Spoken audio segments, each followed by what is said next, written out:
Bonjour YouTube, j'espère que ça va bien, c'est Voltar. On se retrouve aujourd'hui pour parler de Tomodachi Life 2. À la grande surprise de tous, Nintendo a donc annoncé la suite d'un jeu qui était disponible sur 3DS et que j'ai tout simplement adoré. Malheureusement, il faut attendre jusqu'en 2026, c'est si loin, mais j'avais tout de même envie de vous partager mes théories, mes attentes, mais également les détails cachés que j'ai trouvés. On est bientôt 2000 abonnés sur la chaîne, donc n'hésitez pas à mettre des pouces en l'air, à vous abonner et dites-moi en commentaire si jamais certains d'entre vous sont vraiment des fans de Tomodachi Life.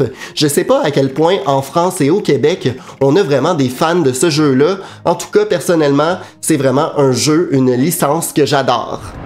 Le premier élément que j'ai noté est en fait une amélioration au niveau du gameplay. Durant l'opus 3DS, nos Mi étaient souvent dans leur appartement.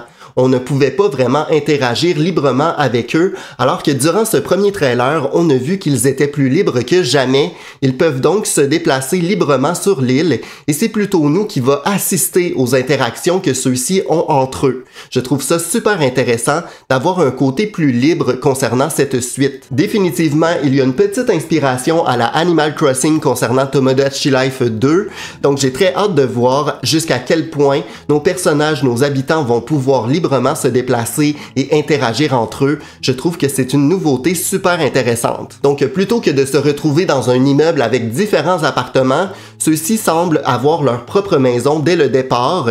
Je trouve que c'est intéressant. Ça pourrait ajouter aussi une notion de personnalisation au niveau de leur maison, que ça soit en extérieur ou en intérieur. Et c'est donc pour ça aussi qu'on retrouve une espèce de boutique qui semble rassembler justement des meubles pour personnaliser l'intérieur d'une maison, mais également, on pourrait s'imaginer que dans le futur, Nintendo nous présentera différents modèles de maisons, donc pour changer l'apparence extérieure de celle-ci. Le deuxième élément concerne la personnalisation globale de l'île. En effet, il y a quelques rumeurs en ce moment concernant ce jeu-là, comme quoi on pourrait potentiellement personnaliser notre île bloc par bloc.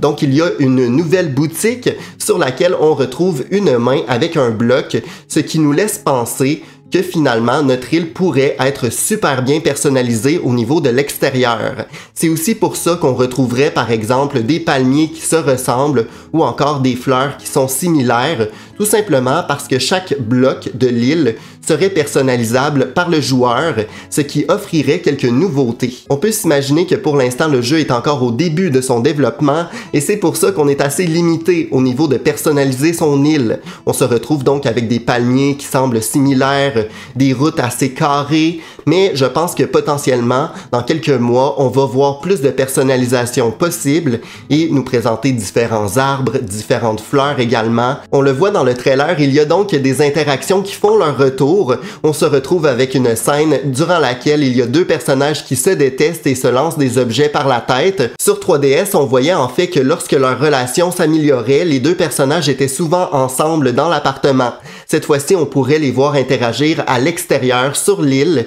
Donc, retrouver par exemple deux personnages qui passent beaucoup leur temps ensemble. Je trouve que c'est un ajout super intéressant. Durant la scène qui nous montre l'entièreté de l'île, on se retrouve donc avec la fontaine qui rassemblait différents événements à travers l'opus précédent. On l'a déjà vu à travers le trailer, il semble y avoir un événement de danse, donc je pense qu'on pourrait tout simplement se déplacer cette fois-ci vers les événements qui nous intéressent, plutôt que de cliquer sur l'endroit où on veut aller. On serait aussi libre que nos habitants, donc finalement on pourrait librement explorer notre île et finalement tomber sur certaines interactions ou événements qui nous intéressent. On se retrouve également avec une map qui est assez familière finalement.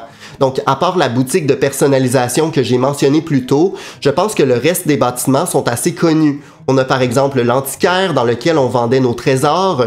On retrouve également le marché pour acheter les aliments que préfèrent nos habitants. On se retrouve avec la tour radio, avec les flash infos super intéressants. Par contre, je crois que Nintendo nous cache encore quelques informations et je crois que c'est normal. Puisqu'on peut s'attendre que le jeu est encore au début de son développement, je l'ai mentionné plus tôt, donc on peut penser que c'est pourquoi il manque la salle de spectacle ou encore la fête foraine, qui étaient des lieux quand même intéressants, qui accueillaient différents événements. Donc, je pense qu'il y a du potentiel à travers les prochains mois pour nous montrer plus d'informations, donc plus de lieux possibles. Concernant désormais mes théories, j'ai quand même une attente assez élevée concernant la personnalisation des Mi. On l'a vu à travers Miitopia qui a été refait sur Switch, il y avait tellement beaucoup d'options qu'on pouvait un peu faire n'importe quel personnage. Je m'attends qu'on réutilise un peu le même modèle pour finalement nous offrir beaucoup plus de personnalisation possible et faire des Mii de toutes sortes. Une autre de mes attentes, ça serait de miser un peu à la manière de Animal Crossing pour que nos amis puissent librement venir visiter notre île, donc pour ajouter un peu d'interaction avec les îles des autres joueurs. Je pense que ça serait intéressant et plus développé finalement que l'opus 3DS. Bref, j'ai tellement hâte de voir ce que Tomodachi Life 2 va nous présenter. Dites-moi en commentaire vos attentes, vos théories et si jamais vous avez trouvé des détails que je n'ai pas mentionnés ici. On est bientôt 2000 abonnés sur la chaîne, donc n'hésitez pas à mettre des pouces en l'air, à commenter, mais également à vous abonner, c'est vraiment apprécié et on se retrouve dans tous les cas très bientôt. Merci beaucoup, ciao!